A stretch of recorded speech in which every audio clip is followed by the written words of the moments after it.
Presiden Prabowo mewarisi politik yang dijalankan Pak Jokowi. Saat 2019, Presiden Jokowi merangkul lawan politiknya, yaitu Prabowo Subianto untuk bergabung di pemerintahan. Presiden Jokowi ingin menjalankan pemerintahan yang mulus, tanpa ada halangan atau gangguan dari lawan politiknya. Saat ini juga Presiden Prabowo melakukan hal yang sama. Hampir tidak ada oposisi, karena yang berada di luar pemerintahan hanya PDIP. Namun PDIP jamin akan mendukung pemerintahan Prabowo walau berada di luar pemerintahan. Bagaimana dengan langkah Prabowo di 2029? Siapakah wapres yang akan mendampingi beliau? Apakah masih Gibran atau beralih ke AHY? Atau Prabowo akan merangkul kelompok Anies Baswedan? Karena jika Anies ingin menjadi presiden, jalan yang paling bisa dilakukan hanya dengan menjadi wapres Prabowo dulu. Apakah Prabowo harus melupakan hinaan dari Anies Baswedan terhadapnya untuk kepentingan bangsa dan negara? Ini hanya prediksi dan membaca gaya berpolitik Prabowo yang mengikuti gaya berpolitik Pak Jokowi. Bagaimana pendapat Anda? Apakah 2029 Prabowo akan berdampingan dengan Anies atau dengan AHY atau tetap bersama Gibran? Atau Prabowo gandeng PDIP dan berdampingan dengan Puan Maharani? Bukan Mas Gibran, bukan juga Mas AHY sayangnya, tapi Mas yang lain, Mas Habaib. Mas Anies Baswedan yang sepertinya akan mendampingi Pak Prabowo di 2029 nanti. Sebelum kalian marah, sebelum kalian senang, tonton konten ini hingga selesai. Dan silakan subscribe jika kalian menyukai konten yang seperti ini. Ini mungkin konten yang pertama, karena saya belum menemui konten yang lain yang membahas tentang ini dan mempromosikan. Jika kalian datang dari masa depan, selamat datang, rasakan kesaktian saya. Jadi saya melihat bahwa DNA politik Pak Jokowi ini yang akan diteruskan oleh Pak Prabowo. Dan DNA politik murni tanpa melihat kesetiaan kepada ideologi yang saya kira ini adalah bentuk demokrasi lama. Dan kemarahan terhadap personal yang saya lihat ini juga sebuah bentuk perpolitikan yang lebih lama lagi. Ini mulai dihilangkan. Mungkin bahasanya dianggap sebagai pragmatisme untuk saat ini. Tapi ini adalah sesuatu yang menjadi keharusan di era sosial media seperti sekarang. Maka apa yang telah diteruskan oleh Pak Jokowi kepada Pak Prabowo akan diteruskan Pak Prabowo kepada generasi selanjutnya dengan melakukan rekonsiliasi. Menutup sesuatu yang selama ini dipisahkan, yang selama ini dikutupkan, dan satu-satunya permusuhan yang belum diselesaikan adalah permusuhan antara agama dan juga nasionalisme. Mas Anies juga dulu dimodalinya sama Pak Prabowo dan terus kemudian bilang 11% saat kemarin ditanya oleh Mas Ganjar, atau Mas Ganjar yang bilang 11%. Iya, intinya adalah ini sesuatu yang dalam perpolitikan kita nggak boleh sakit hati. Dan ini yang dilakukan oleh Pak Jokowi. Dan ini sesuatu yang juga muncul saat PSI ini mengedepankan one man one vote dan pemilihan secara online yang akan hampir tidak mungkin itu di-rig atau dicurangi. Maka ini adalah sebuah revolusi yang dilakukan oleh Pak Jokowi dan sepertinya akan diwujudkan di 2029 nanti. Ya. Tiba-tiba ngedampingin. Saya akan melihat ini di 2027 nanti. Karena di 2026, Mas Anies ini pasti belum ngelemesin. Masih berusaha untuk jadi capres. Dan di saat itu, saat Pak Tom Lembong juga akhirnya, meskipun bebas nantinya, bebas lebih cepat ya, atau akhirnya dibebaskan, dia akan tahu bahwa memperjuangkan Mas Anies sebagai presiden, ini adalah satu hal yang akan terlalu beresiko untuk siapapun. Dan sekarang ini, bohir-bohir yang memiliki modal pun akan takut untuk ditom lembongkan. Maka Mas Anies di sini akan diserap, masuk kepada satu hal yang selama ini juga sebenarnya saya perjuangkan, di mana Indonesia di sini itu nggak seharusnya ada oposisi. Jikalaupun ternyata memang harus ada sebuah balance of power atau mengawasi pemerintahan agar mereka ini tidak absolut, kita tidak bisa mengadopsi cara berpolitik atau berdemokrasi zaman dulu yang kita ini berpikirnya jauh ke depan. Seperti kita ketahui, Pak Soekarno ini adalah seorang penyintas perjalanan waktu. Sepertinya Pak Karno ini pernah menaiki sebuah mesin waktu, pergi ke masa depan, terus kemudian kembali ke tahun 1945 dan memilih untuk memerdekakan seluruh wilayah yang sekarang ini menjadi Indonesia. Karena beberapa tahun yang lalu, saya sempat berpikir ini ide yang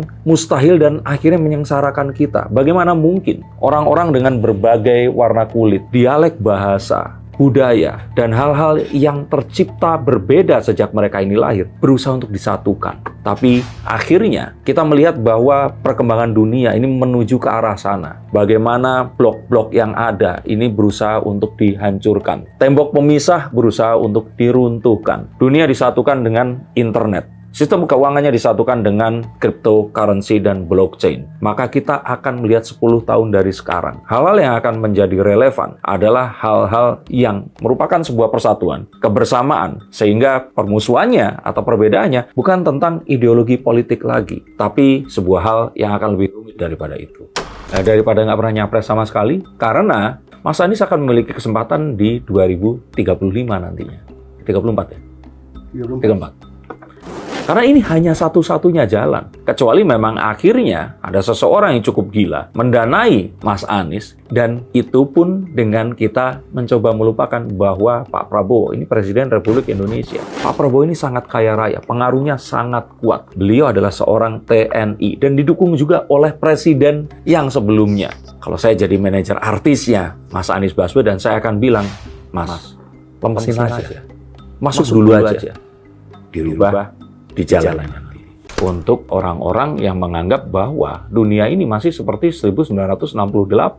Apakah kita akan menganggap bahwa pemerintahan ini akan absolut jika ternyata nantinya kita akan bisa menemukan sebuah hal yang akan bisa mengawasi mereka? Misalkan ada sebuah GPS yang bisa mengetahui di mana kita. Bahkan saat konten ini dibuat, akan disahkan sebuah undang-undang baru di mana setiap orang ini akan bisa dilacak transaksi keuangan.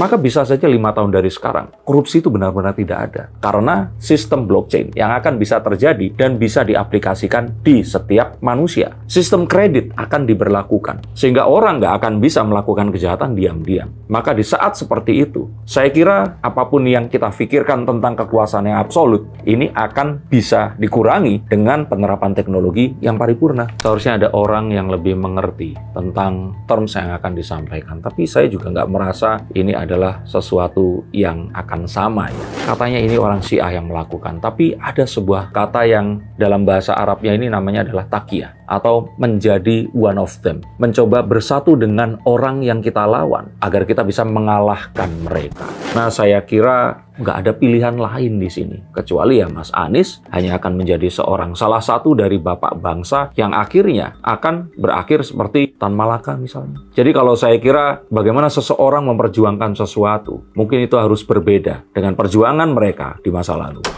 Langsung keluar. Ini demi Tuhan, saya nggak melakukan sulap. Kartu yang keluar adalah kartu yang apa adanya. Kalau Mas Anies masuk ke PDIP, maka semuanya akan porak-poranda. Karena Mas Anies tentu saja akan lebih tidak mendapatkan kesempatan. Dan Mas Anies ini hanyalah akan jadi pemain naturalisasi. Tapi jika ternyata Mas Anies ngelemesin aja, kemudian akan oke dengan terms yang akan diajukan oleh Pak Prabowo, maka Mas Anies mungkin di 2026 akan bisa membuat partai yang kalau dia mau dengan Pak Prabowo, saya akan dengan senang hati akan bergabung nanti. Nah, di tahun itu partainya akan membesar hingga ke 2027. Dan di sini partai tersebut mungkin akan bisa mengimbangi juga partainya Pak Jokowi nanti. Tapi tetap, apapun yang nanti akan terjadi, ini memang harus disepakati dan ijab kabulnya dari 2026 ini. Karena sejatinya Pak Jokowi pun itu sudah melakukan tugasnya selama ini. Bahwa sekarang ini ada Gibran itu menjadi wakil presiden, ini sesuatu yang mungkin juga nggak ada di pikiran Pak Jokowi. Harapan Pak Jokowi hanyalah menyelesaikan apa yang dia sudah mulai. Tapi karena adanya pandemi, apapun yang mulai ini harus terhenti sementara waktu. Dan ini semua bisa diselesaikan jika Gibran ini dipasang di tempat yang saat ini dia berada. IKN akan diselesaikan, proyek-proyek strategis nasional juga akan dituntaskan, dan saat itu menjelang selesai, maka Pak Jokowi ini akan menjadi opung Luhut yang akan memiliki bisnis dan berhenti bermain politik sama sekali. Pun begitu pula dengan Gibran dan Kaesang yang saya sepertinya tidak melihat ada sorot mata perpolitikan di pancarannya, dan mereka ini lebih sepertinya nyaman untuk menjadi seorang pebisnis. Kalau Bobby beda cerita ya. Jokowi akan mengakhiri karir politik.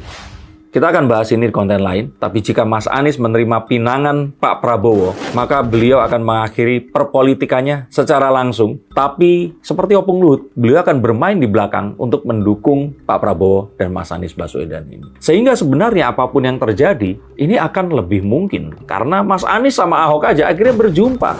Mas Anies nggak pernah dipenjarain oleh Pak Jokowi. Mereka juga nggak pernah terlibat sebuah, kalau saya bilang itu konflik secara langsung, kecuali saat Mas Anies dipecat sebagai Menteri Pendidikan. Sehingga kalau Anies dengan Ahok aja itu bisa akur, Jokowi dan Anies ini bukan perkara sulit. Iya. Karena saya pikir pemilu itu kalau seandainya bisa dilakukan 10 tahun sekali. Kenapa harus 5 tahun? Karena di Amerika juga seperti itu, negara lain. Kita kan berbeda. Sebutkan negara mana yang menyerupai Indonesia. Terpisah-pisah secara pulau oleh lautan. Dan terus kemudian memiliki suku bangsa yang berbeda-beda. Dan terus kemudian memiliki adat istiadat yang berbeda pula. Dan selama sekian puluh tahun ini dijajah oleh VOC, industri negara yang sangat besar sekali, dan terus kemudian menjadikan negara Indonesia yang juga kaya akan sumber daya alam dan emas ini menjadi negara dunia ketiga. Nggak ada yang seperti itu. Maka kita harus menemukan gaya kita sendiri, cara kita sendiri, dan tidak selalu mau diacak-acak dan diadu domba oleh pihak asing seperti saat ini. Maka sejatinya rekonsiliasi, demokrasi Pancasila yang tidak harus selalu kocok ulang setiap saatnya dan mengganti orang-orang dari top hingga down setiap 5 tahunnya yang akan membuat mundur setiap perkembangannya. Kalau kalian setuju, tulis komentar di sini. Dan kalau kalian memang percaya ini akan terjadi, mari kita kawal gerakannya bahwa segala hal yang terpecah ini harus disatukan. Kalau kamu suka dengan pembahasan ini, jangan lupa tekan tombol like ya. Tulis juga pendapatmu di kolom komentar, aku selalu baca dan balas. Dan kalau belum subscribe, sekarang waktu yang tepat, biar kamu nggak ketinggalan konten menarik lainnya. Share juga ke temanmu, supaya kita bisa diskusi bareng. Sampai jumpa di video selanjutnya.